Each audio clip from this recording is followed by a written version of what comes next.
আমাদের এই ল্যান্সিং ডিভাইসের মধ্যে শুরুর দিকে একটি অংশ, মধ্যখানে একটি অংশ এবং শেষে একটি অংশ। যদি আমরা খুব ভালোভাবে খেয়াল করি, এখানে কিন্তু একটি অ্যারো চিহ্ন দেওয়া আছে। আমরা সর্বদা এই অ্যারো চিহ্নটাকে ধরে জাস্ট এভাবে মোচড় দিলে এই জিনিসটা খুলে আসবে এবং এইখানে আমি ল্যান্সেটটা লাগানোর অপশনটা পেয়ে যাব। জাস্ট আমি ল্যান্সেটটাকে এখানে রাখবো এবং আমরা কি করব, এই জিনিসটাকে ওপেন করে ফেলব।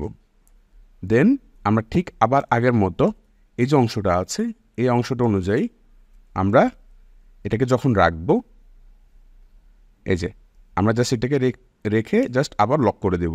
এখানে কিন্তু শব্দ হবে। আর অনেকে ভুল করে এই অংশটাকে খুলে ফেলি, অর্থাৎ সামনের অংশটাকে। যদি আমি একটু দেখানোর চেষ্টা করি, সামনের অংশটাকে অনেকে খুলতে খুলতে পুরোটা খুলে ফেলে। যখন আপনি এটা পুরোটা খুলে ফেলবেন তখন দেখা যাবে এখানে ল্যান্সেট লাগানোর কোনো অপশন নেই।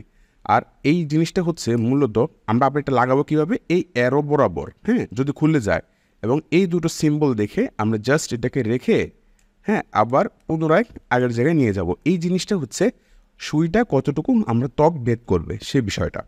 ওকে, এবং এর পরবর্তীতে আমাকে কি করতে হবে, এখন যদি আমি এটাকে প্রেস করি এটা কিন্তু কাজ করবে না। এটা কাজ করবে না। আমাকে পেছনে যে অংশটা আছে এটাকে টেনে অ্যাক্টিভ করতে হবে। যখন আমি অ্যাক্টিভ করলাম তখন আমি যদি প্রেস করি তাহলে আমার ব্লাডটা কিন্তু চলে আসবে। যখন আমাদের ব্লাড দেওয়া শেষ হয়ে যাবে আমার লেন্সেরটাকে খুলতে হবে। কিভাবে খুলবো, আমি আবার ঠিক এই অ্যারো বরাবর ধরে জাস্ট একটি মোচড় দেব, তাহলে এটি খুলে যাবে। খুলে যাওয়ার পর যদি সামনের দিকে এটাকে প্রেস করি তাহলে আমার লেন্সেরটা বের হয়ে যাবে।